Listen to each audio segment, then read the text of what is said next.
안녕하십니까. 자, 제가 기도하고 시작하겠습니다. 사랑의 하나님 감사합니다. 오늘 여름 특강을 통해서 우리가 말씀을 더 알아가며 말씀을 더 읽을 수 있는 우리의 모든 믿음의 성도들이 될 수 있도록 주님 인도하여 주옵소서. 예수님 이름으로 기도합니다. 아멘. 자, 지난주 마지막으로 우리가 봤던 게 뭐였죠? 자, 기본적으로 이스라엘의 주변 상황을 보게 되면 여기가 지중해고요. 여기는 사해. 그리고 실선을 이어진 데가 요단강. 그 다음에 제일 위에 있는 게 갈릴리 바다. 성경에는 갈릴리 호수라고도 나와 있고요.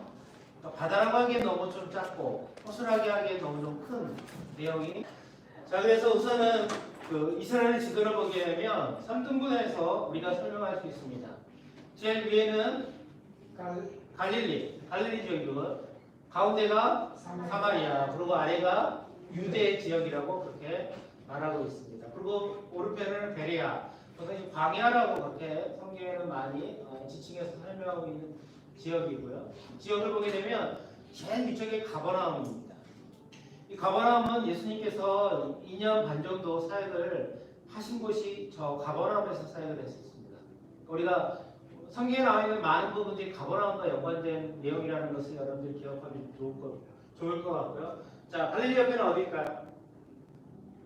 갈릴리 옆에.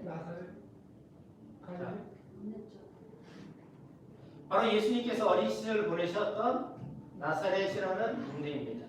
자, 그리고 사마리 옆에는 어디일까요? 수가성. 그죠? 예수님께서 우물가 여인을 만났던 곳. 이스라엘 사람들은 이 사마리 지역은 사람들이 가서 교류를 하지 않는 지역입니다. 그러니까 교류를 하지 않았던 지역 이유는 한 가지입니다. 이스라엘 사람들은 어떤 신앙의 전통, 자신들이 히브리 민족으로서 하나님 앞에 선택받은 민족이라는 그 자부심이 대단했거든요. 그런데 이 사마리 지역에 있는 사람들은 이 갈릴리 북쪽 이스라엘 수도 기간에 살았지만 이 사람들이 아수르로 인해서 멸망을 당했고요. 이 사람들이 이방 사람들을 이곳에서 정착하게 만들었기 때문에 어찌 보면 이방 사람들과 결혼하고 자녀를 낳은 지역이 바로 이 지역이다라고 볼 수 있습니다. 자, 수가라는 지역이고요. 그리고 여기는 어딜까요? 예루살렘. 그리고 그 밑에는요, 베들레헴. 예수님이 태어나신 베들레헴. 제가 왜 이거를 지난주에도 얘기하고 또 이번에도 얘기하냐면 우리가 성경을 이해하는 부분에서 지리가 중요하거든요. 예수님께서 어떻게 다니셨고, 그리고 우리가 모션을 배울 때도 이 지역은 특별하게 다른 모션이 없습니다. 지칭을 하는 거. 예를 들어서 가버나움이라면 여러분도 보시기에 제일 위쪽에 있는 가버나움 이렇게 지칭하기 때문에 여러분들이 이 지도에 대한 것들은 여러분들이 한번 생각을 해보시면 좋을 것 같습니다. 자, 바로 우리가 한번 진행하도록 할게요. 자, 예수님께서 베들레헴에서 탄생을 하셨습니다. 많은 선지자들이 예수님에 대해서 베들레헴에서 태어날 것에 대해서 많이 이야기를 했죠. 특별히 그 동방 목사들이 헤롯 왕에게 찾아와서 이곳에서 구원자, 왕이 나실 텐데 어디에서 납니까? 라고 이야기했을 때 헤롯 왕은 그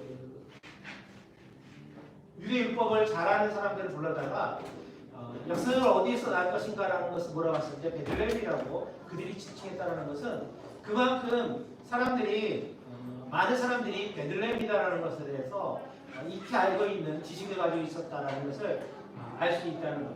그리고 특별히 우리가 볼 수 있는 것은 예수라는 단어의 이름을 가지고 있는 사람들이 참으로 많이 있었습니다. 그러니까 흔했다는 우리가 보면 철수, 여기 뭐 이런 이름처럼 그 유대 지역에 예수라는 이름은 사실 자녀들이 태어나면 이스라엘 사람들의 생각 가운데서는 우리를 구원할 구원자, 특별히 히브리 사람들은 어떤 생각을 가지고 있었냐면요, 왕으로 오신 그리스도에 대해서 생각을 했다는 거죠.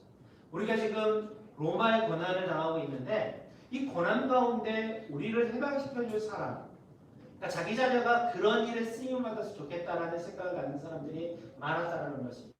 그래서 예수라는 이름도 동일하게 이야기하고 있고 성경에 보면 그런 얘기를 하죠. 그 율법학자였고 사도 바울의 스승이었던 사람이 그런 얘기를 합니다.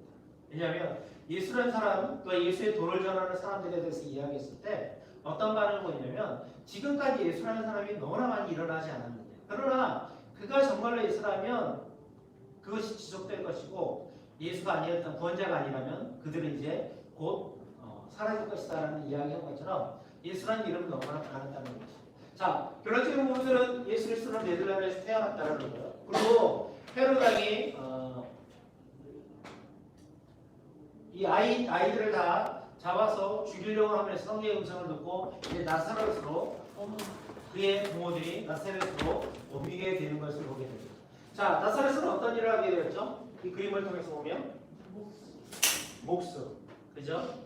예수님이 그 공생애라고 해서 하나님을 위해서 공적인 사역을 하던 시기 이전에는 가정의 어떤 그 책임을 지기 위해서 목수로서의 일을 감당하셨던 분이 바로 예수 그리스도라는 것을 우리는 잘 알 수 있습니다. 자, 그리고 이제 30세가 되어서 이제 공생애가 시작이 되죠.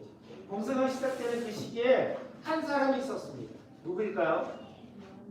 자, 구원자라고 이야기했다. 많은 사람들이 저 사람이 우리를 구원할 구원자가 아닐까라고 생각했다.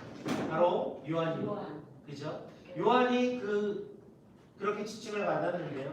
요한을 보게 되면 배경이 참 좋았어요. 그의 부모가 대제사장이었고, 그죠? 예, 대제사장으로서 하나님 앞에 예배드리는데 특별히 성전에 들어가서 지성전에 들어가서 제사를 이끌어가는 그런 사람이 바로 그의 아버지였다는 것입니다. 그만큼 영향이 있는 가문 가운데 태어났어요. 근데 우리가 보통 그렇게 하잖아요. 금수저로 태어났으면 그 금수저로 태어난 것을 누리며 이렇게 살아야 되는데 요한은 그러지 않았다는 거예요. 요한이 광야에서 살아가면서 그가 주로 먹었던 것, 그리고 그가 입었던 옷들이 무엇입니까? 바로 메뚜기와 석청, 그죠? 메뚜기, 여러분들은 다 드셔보셨겠지만 저도 어렸을 때 메뚜기 많이 먹었습니다. 그죠? 예. 그 메뚜기를 먹었고 성경의 석청은 꿀이거든요. 그러니까 꿀을 먹으면서 그렇게 좋은 음식이 아니었다는 거죠. 그러니까 배경을 보게 되면 배경은 워낙 뛰어난 가정 가운데 태어났지만 그러나 그의 삶은 그러지 않았다는 거죠. 그러니까 내가 없어서 안 먹었다라는 것보다도 어찌 보면 본인 스스로가 그러한 삶을 살았다라고 볼 수 있다는 거예요. 그러니까 내가 하나님을 위해서 하나님께 사명을 받은 자로서 그와 같은 인생의 삶을 살았다는 사람, 그 사람이 바로 세례 요한이라는 것입니다. 자, 이름이 원래는 요한이고요. 그러니까 예수 그리스도에게 세례를 주었다고 해서 세례 요한이라고 불리게 되었습니다. 자, 세례 요한이 어디에서 예수님께서 어디에서 세례를 받으셨죠? 요단강. 예. 여러분 다 잘 알고 있는 내용입니다. 잘 알고 있는 내용을 제가 쉽게 접근해 나가는 거니까요. 특별한 그게 있을까라고 생각 안 하셔도 될 것 같고요. 요단강을 통해서 예수님께서 세례를 받았습니다. 세례받은 이후에 마태복음 4장 보면 예수님께서 어떤 일을 하시게 됩니까? 마태복음 4장. 예, 그거는 이제 세례를 받는 가운데 성령이 비둘기처럼 내리시고 이는 내 사랑하는 자가 기뻐하는 자다라는 그런 하나님의 음성을 듣게 되었고요. 그러고 나서 마태복음 4장에 보면 예수님께서 40일 동안 금식하며 광야에서 사단의 시험을 받게 됩니다. 자, 시험 받는 동안에 사단이 예수님께 시험했던 내용이 바로 무엇입니까? 어떤 내용을 가지고 시험했죠? 그러니까 우리 인간들이 살아가면서 가장 필요한 것들에 대해서 예수님께 시험했다는 것입니다. 첫 번째가 먹는 것이, 그죠? 돌들을 통해서 떡덩이가 되게. 이들은 그런 애들이에요. 왜냐하면 내가 하나님의 아들이면 이 땅에 하나둘이나 돌을 통해서 떡을 만들어서 배고파하는 사람들, 힘들어하는 사람들, 그들에게 나눠주면 좋지 않겠느냐라는 그런 이야기들을 바로 사단이 예수님께 시험했다는 것입니다. 그러나 이러한 모든 세 번째의 모든 시험들 가운데 예수님은 어떻게 반응을 보이셨나요? 말씀을 통해서. 다른 것을 통해서 하신 것이 아니라 오직 하나님의 말씀을 통해서 사단의 시험을 이겼다는 것입니다. 다르게 보면 우리가 살아가면서 우리 인생 가운데 여러 가지 문제가 있으면 해결책은 한 가지예요. 오직 여호와의 말씀, 그리고 오직 예수 그리스도. 지금은 수천하셨지만 한국 CCC를 이끌으셨던 김종국 목사님이 그 대학생들을 모아놓고 수련회를 하시면 항상 했던 것이 그것입니다. 우리의 인생의 해결책은 무엇이냐? 예수 그리스도.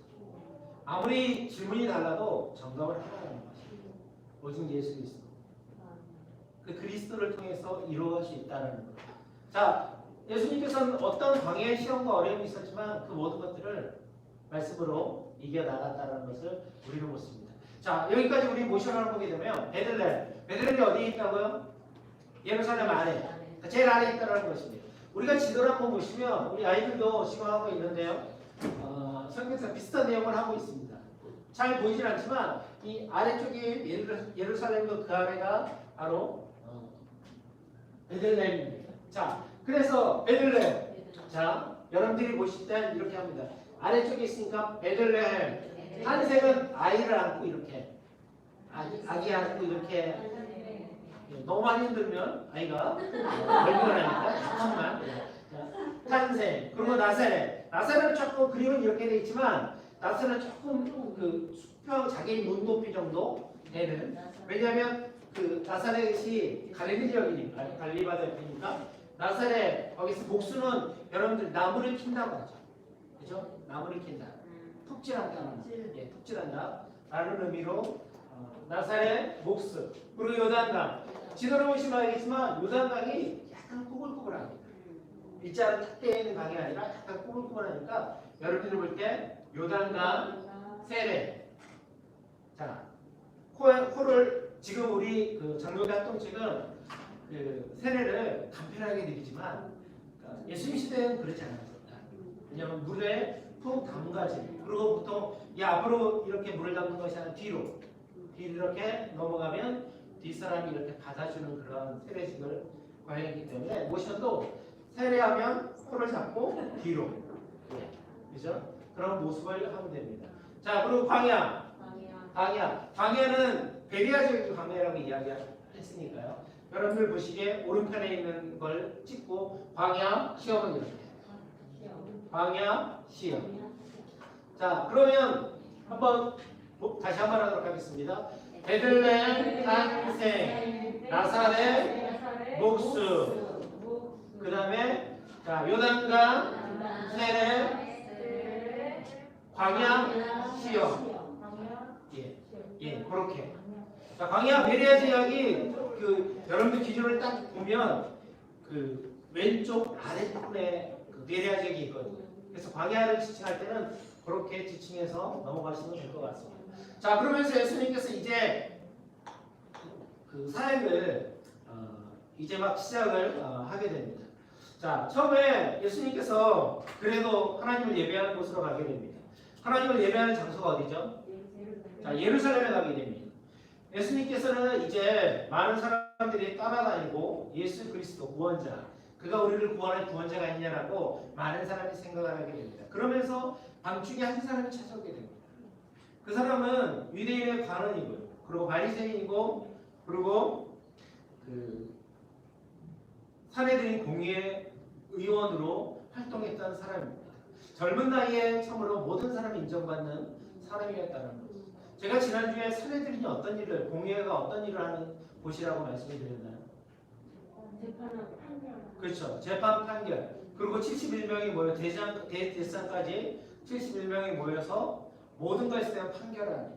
특별히 이 제도는 그 헬라의 지배를 받던 그 시대에 시작되었던 모습이기 때문에 영향력이 많았다라는 거예요.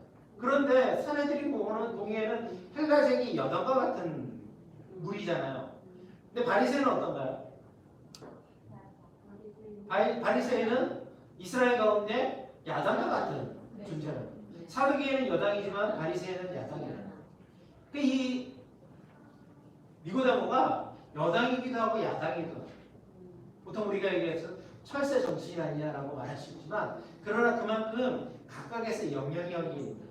왜냐하면 사내들인 공의회 가운데 시대가 지나면 이 바리새인들 가운데 몇 사람을 공의에 포함시켜서 재판을 하는 그런 일이 벌어지게 되었다는 것이. 그래서 그만큼 영향력이 있었던 사람, 그 사람이 바로 사내들이 그 니고데모였다는 걸 보게 됩니다. 근데 이 니고데모가 예수님을 찾아오게 됩니다. 예수님을 찾아오면서 어떤 일을 하게 됩니까? 어떻게 해야 영원한 생명을 어떻게 하자 얻을 수 있냐? 다르게 보면 그 얘기입니다. 제가 이렇게 뛰어난 일 많은 것을 하는데 예수님 이 정도 하면 되지 않습니까? 라는 그런 확인을 좀 받고 싶었다는 거죠. 사람에게 인정을 받고 그 사람이 구원자다라고 이야기했던 그 분에게 나의 삶에 대해서 확인을 받고 싶어하는 그런 마음이 니고데모에게 있었습니다. 그래서 예수님께서 니고데모에게 무엇을 이야기합니까? 물과 성령으로 거듭나지 않는다. 내가 거듭나지 않으면 하나님 나라에 갈 수 없다라는 거예요. 영원한 생명을 얻을 수 없다라는 거예요. 그러자 니고데모는 그렇게 이야기합니다. 그러면 제가 다시 어머니 뱃속에 들어가야 됩니까? 라는 그런 반문을 하고 있다는 거죠. 그러면서 예수님께서 한 가지의 예를 보여드립니다. 어떤 예인가요? 바로 모세가 광야에서 노뱀을 바라보고 이스라엘 백성들이 살아났던 경험에 대해서 이야기합니다. 모든 사람들이 노뱀을 바라보고 그들이 구원을 받았듯이 영원하신 예수 그리스도를 바라보고 너희가 구원을 영원한 생명을 얻게 될 것이다 라는 그런 말씀을 드립니다. 그리고 그 말씀을 듣고 니고데모는 돌아갔다라고 합니다. 그 사건이 끝난 이후에 예수님께서 어디로 갑니까? 자, 이쪽에 있는 그림입니다. 수가라는, 그죠? 보통 그 이스라엘 사람들이 예루살렘에서 나사렛까지 가는데 한 3일 정도 걸렸던 거예요. 그런데 이스라엘 사람들은 이 사마리아 지역의 이 수가라는 이 지역을 지나가지 않고 삥 둘러요. 가게 됩니다. 그래서 보통 한 6일 정도 걸리는 거리다라고 그렇게 얘기합니다. 그런데 예수님께서 이 수가라는 동네로 가게 됩니다. 가서 한 여인을 만나게 됩니다. 그 여인을 만나면서 예수님께서 그런 얘기하죠. 나에게 물 좀 달라. 나에게 물 좀 달라. 그저 이 우물가 여인이 이렇게 반응하죠. 당신은 남자와 여자가 성경을 하지 않는 시대였기 때문에 당신은 어떻게 나에게 물을 달라 하느냐라고 얘기를 받는다고. 그래서 예수님께서 내가 물을 달라 한 사람이 누구인지 내가 알았다라면 너는 나에게 물을 구하였을 것이다. 영원한 생물을 구할 것이다 라고 그렇게 반문하게 돼요. 그러면서 이제 이 여인과 예수님과의 대화가 시작이 됩니다. 여인은 그렇게 이야기합니다. 그런 이야기를 듣고 나서 뜬금없이 예배에 대해서 얘기합니다. 이스라엘 사람들은 예루살렘에서 예배를 드리라고 하고 우리 조상들은 이 사마리아 지역에서 그렇게 예배를 드리라고 하는데 어느 것이 옳을까라고 그렇게 합니다. 그래서 예수님께서 말씀하고 있는 것은 어느 지역, 어느 곳에서 예배하는 것이 아니라 예배할 때가 온다라고 그렇게 말하고 있습니다. 그러면서 예수님과의 대화를 통해서 이 수가스의 여인, 우물가의 여인은 이제 동네에 돌아와서 예수 그리스도를 와보라 만났다라고 그렇게 반응을 보이고 있다는 것입니다. 그러니까 어찌 보면 예수님 동일하게 이야기하고 있습니다. 그 시대에 가장 최상의 권력을 가지고 있던 사람, 그 사람에게 예수 그리스도를 바라봐라라고 말씀하고 있고, 그리고 수가성의 이 우물가의 여인은 어떻습니까? 예수님께서 이 여인에 대해서 그렇게 이야기하죠. 5명의 남편을 가지고 있다. 그렇죠? 5명의 남편을 가지고 있다. 그래서 이것에 대해서 두 가지 학설이 있습니다. 두 가지 학설이 있는데 이 여인이 부도덕해서 계속적으로 남편을 갈아치웠다는 그런 학설이에요. 또 하나의 학설은 뭐냐면 이 이스라엘은 형의 부인이 결혼했는데 아이를 못 낳으면 동생이 들어가서 자녀를 낳게 하는 그런 법이 있습니다. 그러니까 형수 취수제라는 것 그렇게 알고 있는데 그런 법이 있습니다.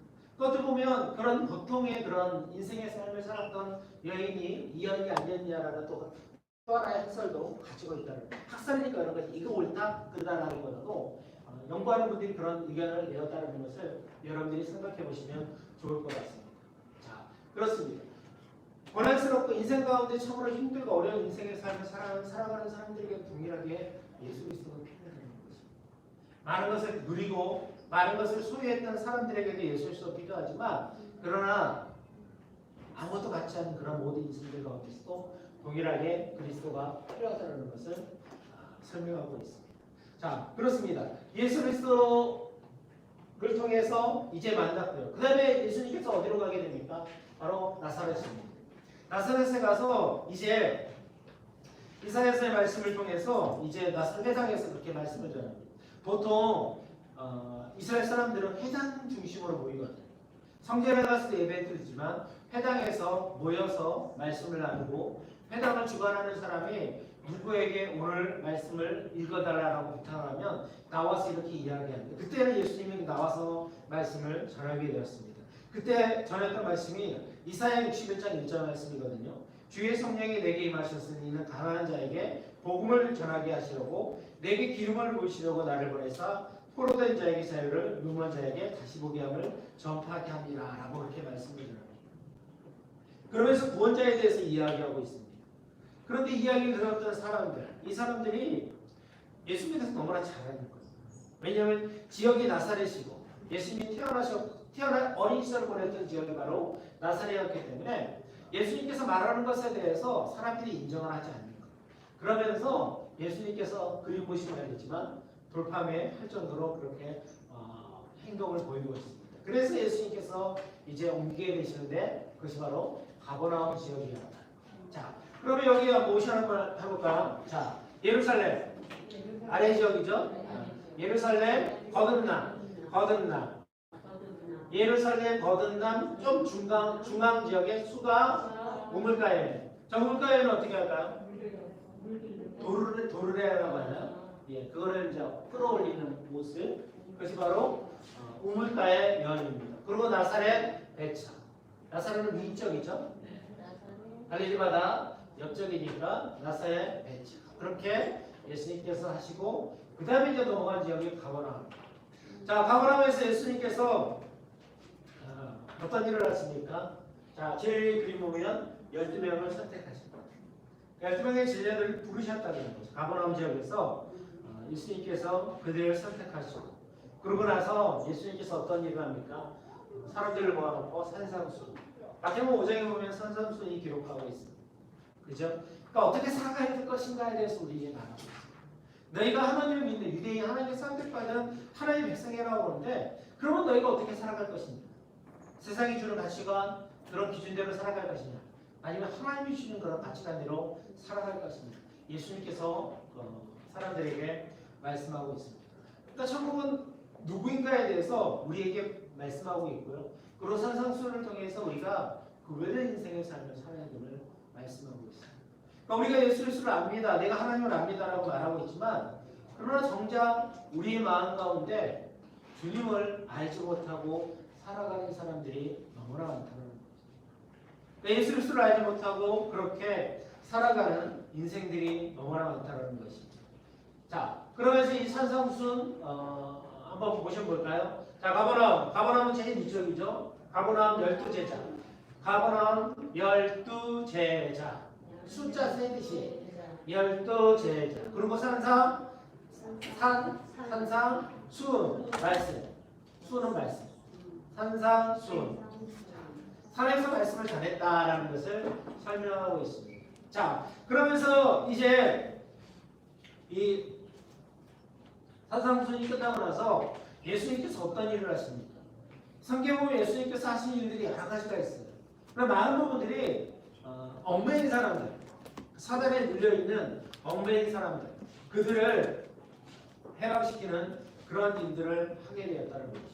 보지 않는 사람들을 보게 하고 그리고 걷지 못하는 사람들을 걷게 하고 그와 같은 일들을 하셨던 분이 바로 예수 그리스도라는 것입니다. 그러면서 또 한 가지 예수님께서 하신 일이 한 가지가 있는데요. 자, 옆에는 뭘까요? 네, 앞에 하셔도 됩니다. 자, 비유를 시작했습니다. 그죠? 30배, 60배, 100배의 열매를 맺는 곡식을 뿌리는데 어디에서 뿌리느냐? 좋은 땅에 뿌릴 것이냐? 아니면 길가에 뿌릴 것이냐? 아니면 가시덤불? 아니면 돌짝밭? 아름다운 열매를 맺고 30배, 60배, 100배의 열매를 맺으려면 좋은 땅에 뿌려야 된다는 것이. 그러나 우리가 가지고 있는 생각들, 우리가 가지고 있는 염려들, 그렇기 때문에 열매가 맺지 못하는 것들이 많다는 거예요.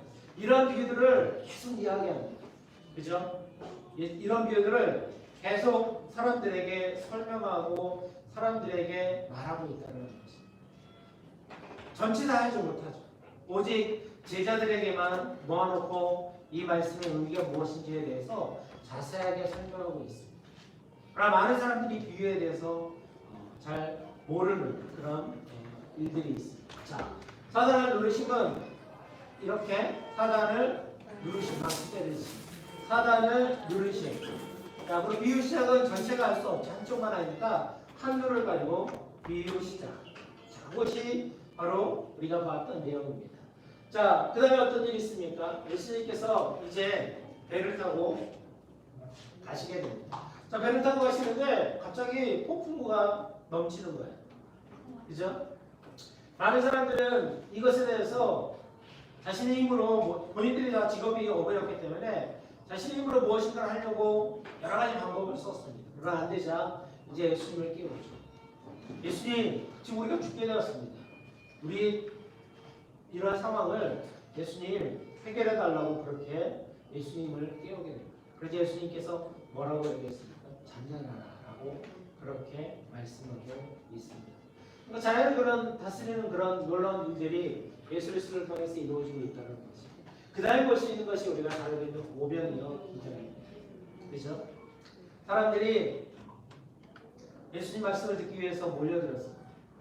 그들이 너무나 많은 인원들이 모여들었기 때문에 이제 예수님 말씀이 끝나고 나서 이제 그들을 집으로 돌려보내야 되는데 이제 그들이 집으로 가기에는 너무나 거리가 멀었고 턱이 좁고 또 중간에 이들이 넘어지는 사람도 있을 것이다 라는 생각을 가지고 너희가 먹을 것을 주어라라고 그렇게 말합니다. 그래서 그 많은 지제들이 우리가 가지고 있는 이것을 먹이기 위해서 너무나 많은 돈이 필요합니다. 그러자 빌립이 한 소녀를 데리고 왔죠.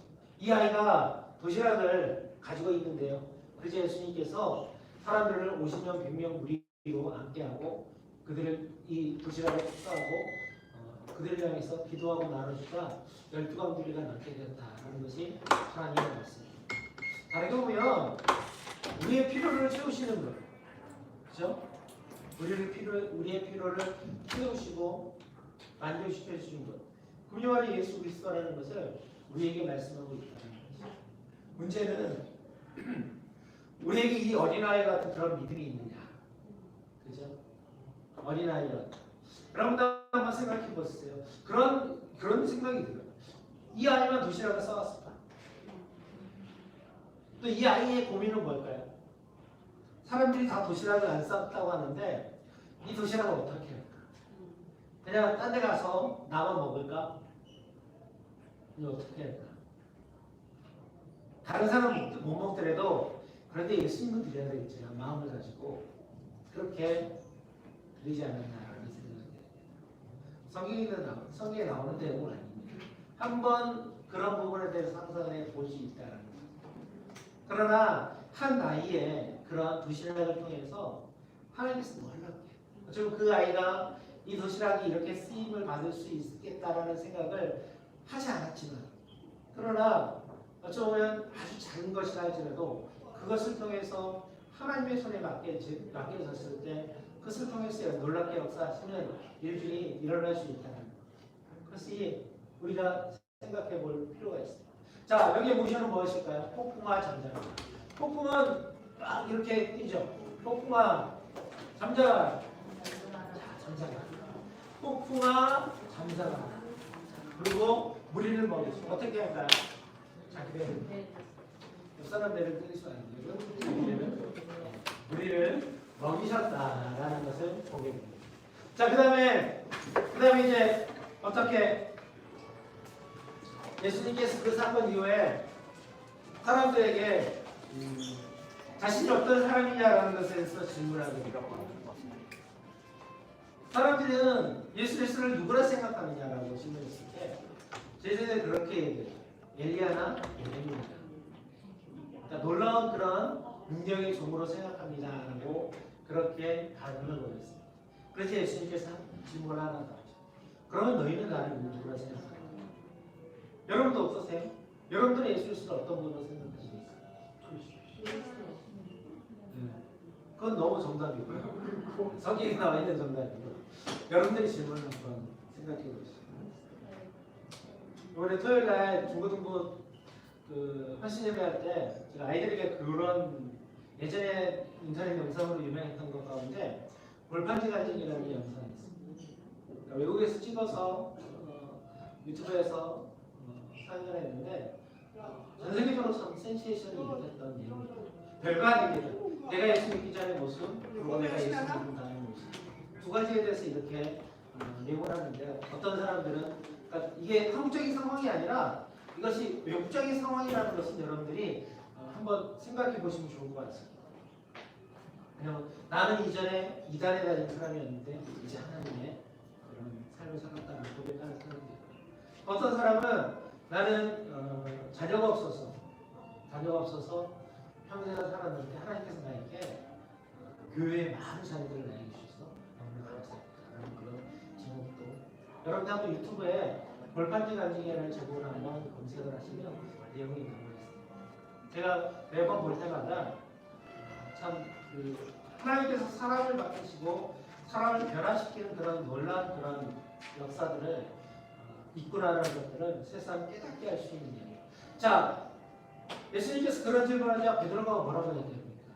주는 그리스도시요 살아계신 하나님 주는 그리스도시요 살아계신 하나님의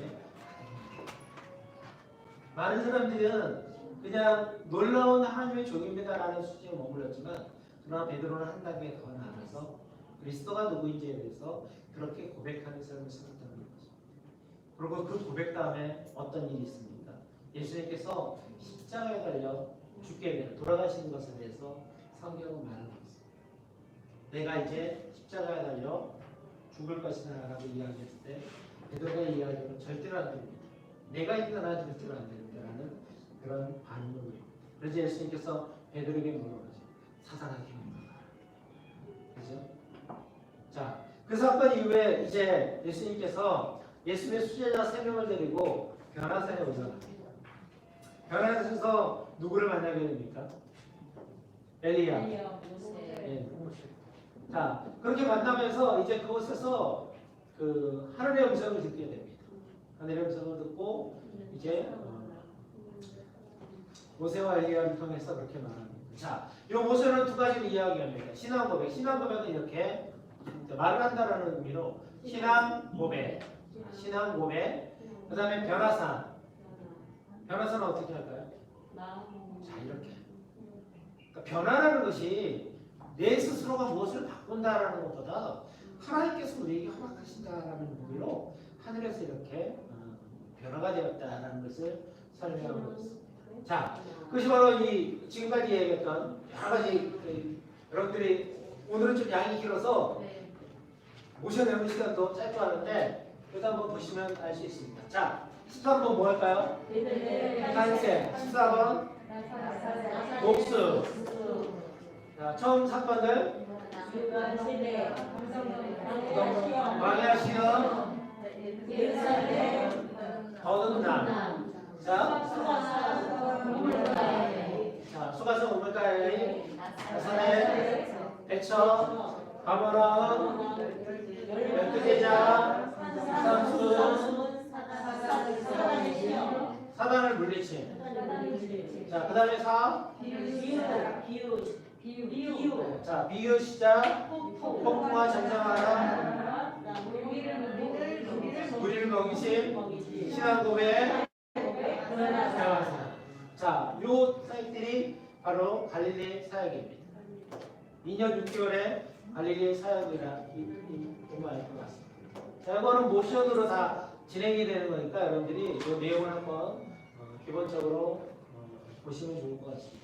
자, 그 다음에 어떤 일이 있을까요? 바로 예수님께서 이제 다시 예루살렘으로 가게 됩니다. 자, 예루살렘에서 어떤 일들을 보게 됩니까? 예수님은 항상 사람들에게 비난을 받는 일들을 너무 그 가운데 있었다는 거죠.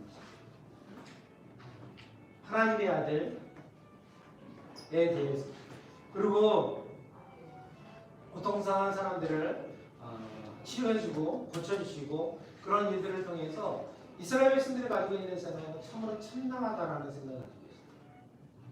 왜냐하면 하나님의 아들, 본인 스스로가 하나님의 아들이다라는 그런 이야기들이 반복되어 있기 때문에 그 부분에 대해서 사람들이 인정하지 않았다는 거지.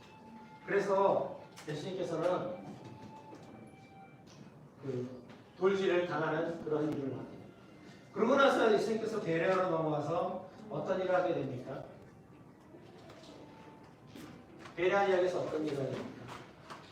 사람들은 그렇게 이야기해요. 뭐냐면 높은 자리, 제자들도 동일하죠. 제자들도 더 높은 자리, 더 좋은 자리, 인정받는 자리. 제자들이 예수님을 따라가는 이유가 무엇입니까? 많은 사람이 주님을 따라갔던 이유는 한 가지입니다. 배불리 먹을 수 있다는 거. 배고픈데 배불리 먹을 수 있다는 거. 그 부분도 있어요. 그리고 사람들이 인정하는 예수님의 제자 베드로, 그런 부분들을 통해서 사람들은 생각하기를 내가 예수님이 나중에 한 자리를 차지할 수 있고 또 그 자리를 통해서 내가 더 높은 그런 모습의 그런 인생의 삶을 살 수 있다라고 생각을 했습니다. 그러나 예수님께서 제자가 누구인지에 대해서 말씀하고 있습니다. 그죠? 높은 자리에 앉는 것이 아니라 그리스도의 제자는 이러한 삶을 살아야 되는데 왜 세 가지를 이야기하고 있거든요. 첫 번째가 뭐냐면 나보다 부모나 아내나 자녀들이나 나보다 더 사랑하면 능히 내 제자가 될 수 없다는 거예요. 그러니까 예수님보다 우리 가족들을 사랑하면 예수님의 제자가 아니라는 거예요. 그러니까 사람들은 좀 그런가라는 그런 생각을 하게 되죠. 그리고 두 번째는 무엇을 말하고 있습니까? 누구든지 자기 십자가를 지고 따라가지 않는다. 그러면 예수님의 제자가 될 수 없다. 그러니까 나의 십자가를 내 스스로가 지고 그렇게 따라가야 된다는 것이다. 그리고 세 번째가 뭡니까? 누구든지 자기 소유를 버리지 않는다. 내가 가지고 있는 거 그렇지 않다면 능히 예수님의 제자가 될 수 없다는 거예요. 소유를 버리라는 거예요. 이와 같은 인생의 삶을 그렇게 살아가는 사람들은 예수 그리스도의 제자가 될 수 없다는 거죠. 그러나 이 말씀이 끝난 이후에 요한복음 6장 66절에 보면 그런 말씀이 나옵니다. 많은 제자들이 예수 그리스도를 따라가니라. 이유는 한 가지입니다.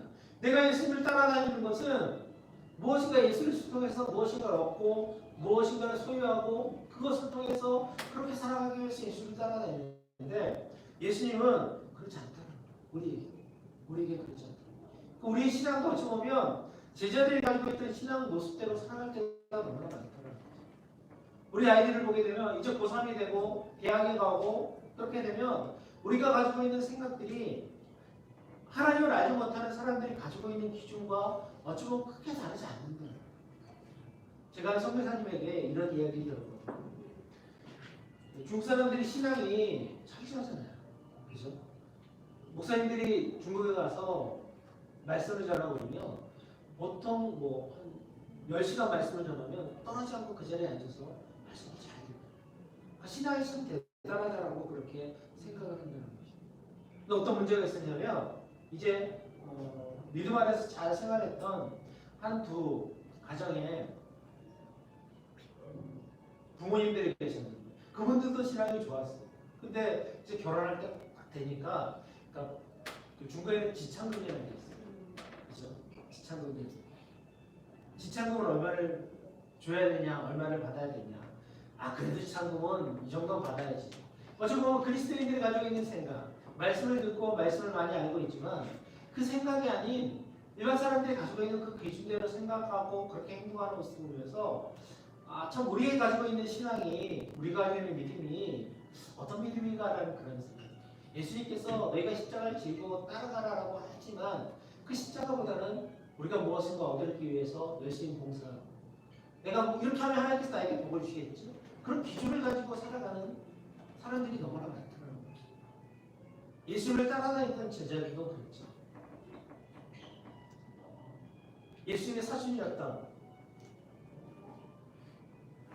사람들의 부모들이 와서 예수님께 뭘 이야기하고 있습니까? 예수님, 나중에 우리 한 아들을 오른쪽에 세우시고 한 아들을 왼쪽에 세우고 그렇게 요구를 해요. 세상에 가지고 있는 기준과 동일한 거죠.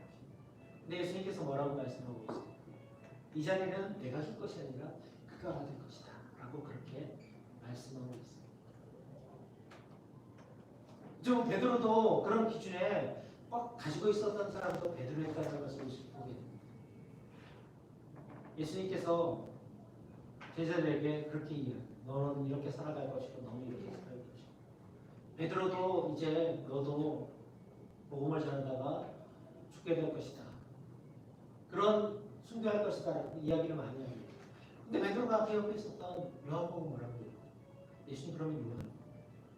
저는 그냥 일찍 죽는다고 하는데 그 요한은 어떻게 됩니까? 어찌 보면 약한 경쟁자 위치인 것 같아요. 내가 알 거 아니다라고 예수님께서는 베드로에게 말합니다. 우리의 생각과 우리의 기준이 그런 생각과 그런 마음을 가지고 살아가지 않습니다. 그러나 진정한 십자가를 지고 가지 않는다면 그러면 너희가 진정으로 내 제자가 아니다라고 우리에게 말씀합니다. 자, 그러면서 예수님께서는 그 다음에 뭘 말하고 있습니까? 비유적으로 말씀하고 있는데요. 첫 번째가 양귀입니다. 우리가 잘 알듯이 100마리 가운데 한 마리가 길을 잃었어요. 그러자 어떻게 하게 됩니까? 나머지 동물들을 내려놓고 1%를 찾기 위해서 그죠? 목자가 양을 찾아 헤매는 내용, 비유가 막 나오고 있습니다. 그리고 두 번째는 무엇입니까? 10드라크마. 그죠? 10드라크마 가운데 하나가 비어 있습니다. 몇 프로입니까? 10%. 그리고 세 번째는 탕자의 비유. 그러니까 성경의 비유가 이렇다 하는 것이 아니라 어쩌면 점진적으로 우리에게 설명하고 있다. 그렇죠?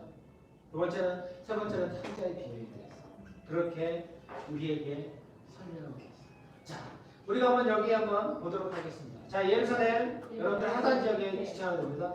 예루살렘 돌진. 자, 이렇게 돌을 던지는 식으로 돌진, 물러나심, 베레아. 자, 여러분들 딱 보시기에 왼쪽에가 베레아 지역입니다. 수가 옆에가 바로 베레아거든요. 자, 베레아 대가계산. 우리가 제자가 되기 위해서는 대가를 계산해야 됩니다. 그래서 대가는 대가계산. 오른손을 하면 왼손으로 대가계산 이렇게 지칭합니다. 그러고 나서 이런 자를 찾으시죠. 그죠? 1%, 10%, 50%. 하나님께서는 그렇듯 이런 자를 찾으신다라는 것을 말하고 있습니다. 자, 그 다음에 이제 어찌 보면 예수님께서 십자가 달려 돌아가시는 그 길 산상에 우리가 서 있다라는 것을 보게 됩니다. 자, 누구죠? 자, 나사로. 이제 예수님께서 유대 지역으로 가게 됩니다. 그곳에서 예수님을 사랑하고 하는 사람이 이제 나사로가 죽게 되었다는 소식을 듣게 됩니다. 그래서 제자들이 예수님이 빨리 가야 되지 않을까라고 그렇게 말하는데 예수님은 빨리 가지 않습니다. 그러고 나서 하나님의 일을 한다는 거죠. 그러고 나서 이제 나사로가 죽어 있는 곳으로 가게 됩니다. 이 죽어 있는 곳에 가서 예수님께서 뭐라고 이야기하고 있습니다. 나사로가 일어나. 잠자는 것처럼 우리에게 설명합니다. 그래서 나사로가 일어나게 됩니다. 그러니까 이것도 단순히 여쭤보면 예수 그리스도의 부활을 예표하고 있다는 죽은 자가 살아나는 이 역사에 대해서 설명하고 있습니다. 그리고 이 사건을 통해서 그 다음에 누구를 만나게 됩니까? 삭개오. 자, 우리가 보면 삭개오는 이스라엘 사람들 가운데 매국노와 같은 그런 지칭을 받았던 사람입니다. 많은 사람들이 어렵고 힘드는데 로마에 밀붙여서 세금을 거두다가 또 그 많은 세금들을 좀 착복하는 그런 일을 했던 사람. 그 사람이 바로 이 삭개오였다라고 많은 사람들이 생각합니다. 이 삭개오의 마음 가운데 그런 생각을 했어요. 삭개오가 보통 성경에는 키가 작았다라고 말합니다. 그렇죠? 약간의 어떤 그 자신의 어떤 모습에 대해서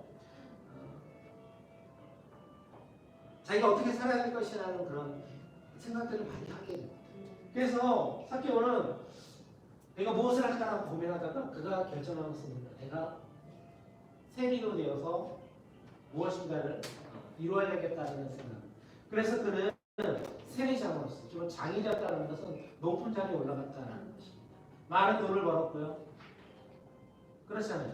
많은 사람들을 부렸고 그리고 자신의 한마디면 사람들이 절절기며 다 따라왔던 그런 인생의 삶을 살았던 사람. 그 사람이 바로 삭개오였다는 것이죠. 근데 그런 삭개오가 예수님의 이야기를 들으면서 자신의 마음 가운데 잊어버렸던 하나의 그런 마음들이 생겨나게 됩니다. 나도 하나님의 영원한 그런 백성들. 사람들에게 비난받는 그런 나조차도 하나님 원하시는 그 천국으로 우리가 갈 수 있겠느냐라는 그런 소망에 대해서 삭개오는 생각을 하게 돼요. 그러면서 내가 한번 예수를 봐야 되겠다는 생각을 해요. 그러나 예수님 주변에는 너무나 많은 사람들이 있었어요. 감당할 수 없는 많은 사람들이 있었기 때문에 자기가 가면 돌팔을 가질 수 있기 때문에 그는 나무를 보고 나무 위에 올라가게 돼요. 나무 위에 올라가서 예수님을 보게 돼요. 그런데 예수님께서 삭개 보고 내려와라라고 말하고 있어요. 내가 오늘 너희 집에 유하겠다라고 그렇게 말하고 있더라고요. 참으로 놀랐죠. 예수님이 나에게 오신다고? 내가 어떤 사람인지 분명히 아실 텐데 예수님께서 나에 대해서 오신다고? 그래서 삭개오는 자신의 삶에 큰 결단을 하게 됩니다. 어떤 결단을 하게 되고 바로 자신이 그 생물 많이 받았다면 그것을 돌려주고 토색한 그런 것들 여러 가지 것들을 다 하겠다라고 그런 결단을 보이고 있다는 거죠. 이 실수를 만든 사람에게 이런 결단과 이런 변화들이 분명히 있다는 것을 우리는 한번 생각해 볼 필요가 있습니다. 자, 그래요. 이 사건이 바로 유대 지역에서 일어나고 있습니다. 자, 유대는 어디죠? 베들레헴 있고 예루살렘 있던 지역, 그것이 보통 유대 지역이라고 말합니다. 자, 유대 나사로야 일어나라. 자, 나사로야 일어나라. 삭개오야 내려와라. 자, 그 다음에 그 위쪽이 예루살렘. 자, 이제 예수님께서 예루살렘에 들어가죠. 자, 예수님께서 예루살렘에 들어가실 때 무엇을 타고 계시나요? 나귀를 타고 예수님께서 들어가요. 그죠? 자, 예수님께서 나귀를 타고 들어갔을 때 사람들이 화나게 됩니다. 왜 대단한 하늘을 보이고 있죠. 근데 예수님께서 성전에 딱 들어갔을 때 그 이전에 한 번도 보이지 않았던 행동을 보이게 됩니다. 상을 뒤엎고 채찍을 들고 그 이유는 한 가지입니다.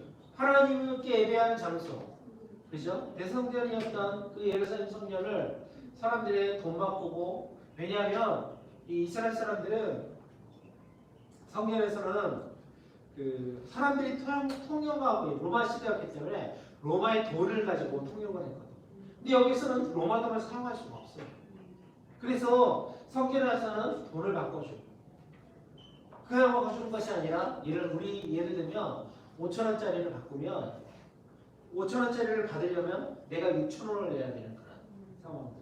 그런 일들이 비일비재했다는 것이죠.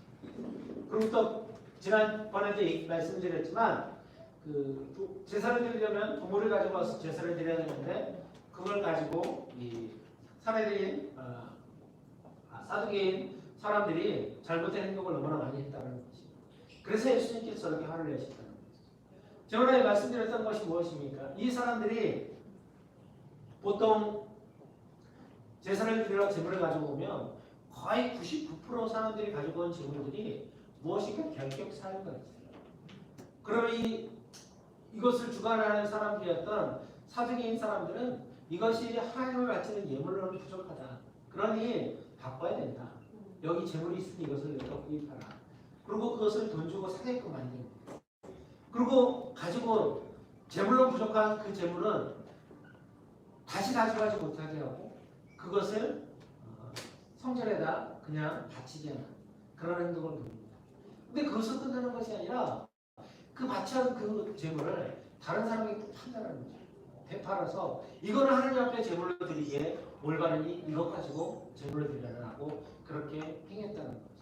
그것을 인해서 많은 수익들을 사두개인 사람들이 얻었고 그걸 가지고 어찌 보면 하나님 보시기에 예수님 보시기에 잘못된 행동을 보이고 있기 때문에 그렇게 예수님께서 행동을 보이셨다는 것을 보게 됩니다. 자, 그 내용을 바로 나와 있는데요. 한번 보면 예루살렘, 우리가 예루살렘 승리입성은 무슨 나귀를 타는, 그죠? 나귀를 타면 그 줄이 있잖아요, 그죠? 줄을 타고 이렇게 승리입성. 그다음에 성전청결. 성전청결은 우리가 손을 씻는다. 자, 손을 씻는다라는 것으로 성전청결 이렇게 여러분들이 보시면 될 것 같습니다. 예루살렘 승리입성 성전청결. 자, 그 다음에 이제 예수님께서 마지막 수단 시기로 들어가게 됩니다. 자, 이 그림은 무슨 그림일까요?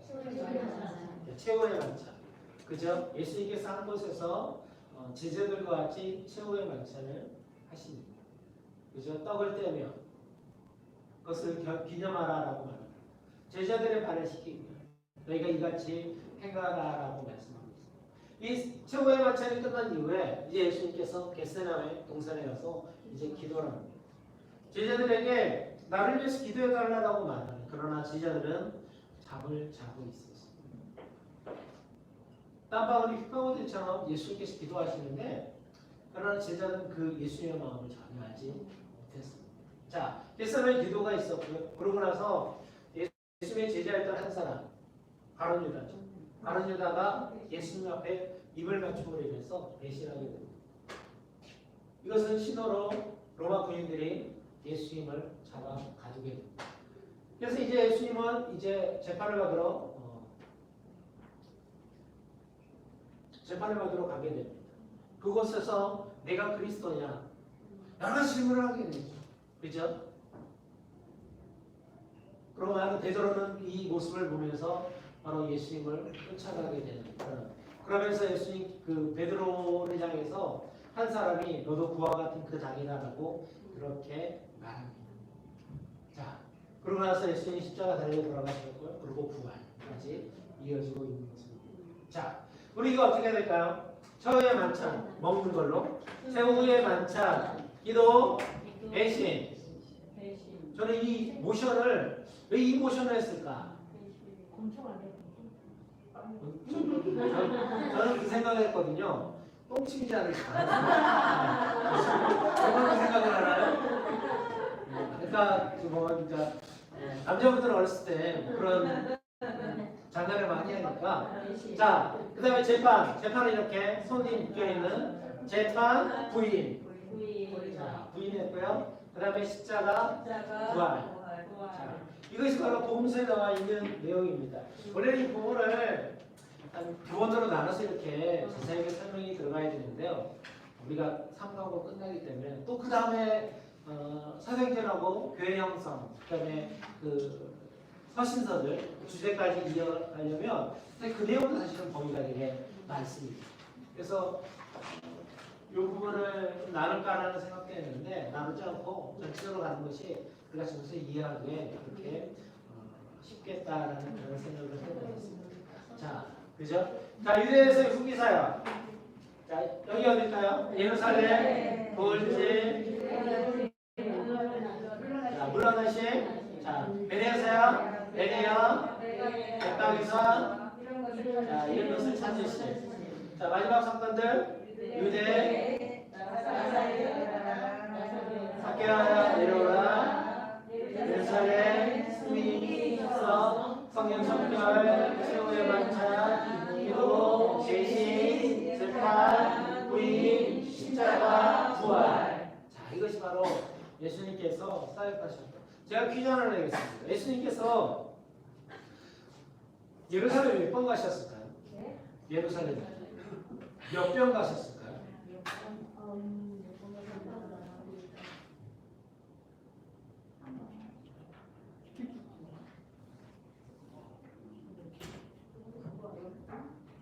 두 번은 더 됩니다. 5번씩 가셨나요? 저는 한 3번으로 생각했는데, 예. 한번 이게 복음서가 각자의 기준을 따라 기록을 했기 때문에 반복적인 내용들이 계속 성경에 나오거든요. 그렇게 하다 보면 우리가 예수님께서 몇 번 갔나라는 그런 생각들이 잘 알지 못할 때가 많은데, 그러나 이 내용들에 대해서 한번 자, 오늘 한번 모션 한번 해볼까요? 자, 한번 일어나서 한번 해보죠. 네. 너무 앉아있어서.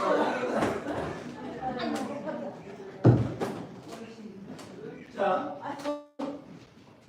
한번 하도록 하겠습니다. 자, 베들레헴, 탄생, 나사렛, 복수. 자, 앞에 나와 있습니다. 목수 이것 좀 자세히 알려주세요. 톱질. 네. 뭐 이렇게 빨리 하는 분도 있고 느리게 하는 분도 있고. 예. 자, 요단강, 세례, 광야, 시험, 자, 예루살렘, 거듭남, 수가, 공물가의 여인, 자, 공물가의 여인, 그 다음에 나사렛, 대처, 가버나움, 12 제자, 산상, 수, 사단을, 누르시, 이유시자, 폭풍아, 잠자가라. 자, 폭풍아, 잠자가라. 자, 무리를 먹이신 신앙, 고백, 변화산, 예루살렘, 자, 예루살렘까지 돌집, 물러나신 베레아, 백박예산. 자, 이런 것을 찾으시다. 자, 유대, 나사로 일어나라, 내려오라, 예루살렘, 승리 입성, 성전, 최후의 만찬, 기도, 대신, 자, 재판, 부인, 십자가, 부활. 이것이 지금 우리가 보았던 복음서의 전체 내용입니다. 자, 이 과정을 너무 급하게 하는 부분이 있어서 여러분들이 이걸 외우기가 쉽지는 않겠다라는 생각을 해요. 그래도 여러분들이 한번 일주일 내에 한번 나눠드린 책을 통해서 한번 여러분들이 외워보시면 좋을 것 같습니다. 그렇게 되면 복음서의 전체적인 내용들을 우리가 이해가 더 쉽게 이해할 수 있는 부분이 있습니다. 그리고 그 다음 주에는 우리가 사도행전 내용을 보게 되거든요. 사도행전 내용을 보게 되면 교회가 어떻게 이루어졌고, 그리고 하나님 앞에 믿는 사람들이 잡아다 감옥에 가던 일에 앞장섰던 사도 바울이 어떻게 바뀌게 되었고, 그것을 통해서 어떻게 복음이 전파되고 이루어지고 있는지. 그러니까 딱 보니까 선교사님이 하시는 그 소아시아 교회의 내용하고도 연결될 수 있고, 그러니까 사도행전의 이야기를 듣고, 그리고 소아시아 교회의 어떤 상황이나 환경들에 대해서도 우리가 같이 들으면 더 좋겠다라는 그런 생각을 하고 있거든요. 여러분 기회가 되면 인터넷에 올라가 있으니까 한번 같이 이렇게 들어보시면 좋을 것 같습니다. 자, 오늘은 이대로 하고 마치도록 하겠습니다. 자, 기도하고 제가 기도하고 마무리하도록 하겠습니다. 사랑하리라 충만하신 하나님, 주님께서 우리에게 은혜를 주고, 또한 하나님 우리가 말씀을 읽고 묵상하고 또 모션을 통해서 외우고 나아갈 때 하나님과 성경을 더 잘 알아갈 수 있는 시간들이 될 수 있도록 주여 인도하여 주옵소서. 예수님의 이름으로 기도합니다. 아멘. 감사합니다. 제가 그 출석부를 좀 기록을 해야 돼서 여러분들 저 뒤에 보면 적는欄이 있습니다. 다 적었어요. 다 적으셨습니다. 예, 감사합니다. 나도 적었어? 당연하지. 식당 보고 주세요. 예. 여기 죄송한데 안 드셨던 그리고 탁상을 어떻게 좀 해봐야 돼요? 어디 있어요? 지난주에 저하고 얘기했는데 이게 어떻게 쉽지가 않네. 아유, 없지. 그리고 목사님들 다 나누셨거든요. 아이고. 그래서 같이 하면 맞아요. 알려주면 되지.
유튜브는 들어야 될 것 같아.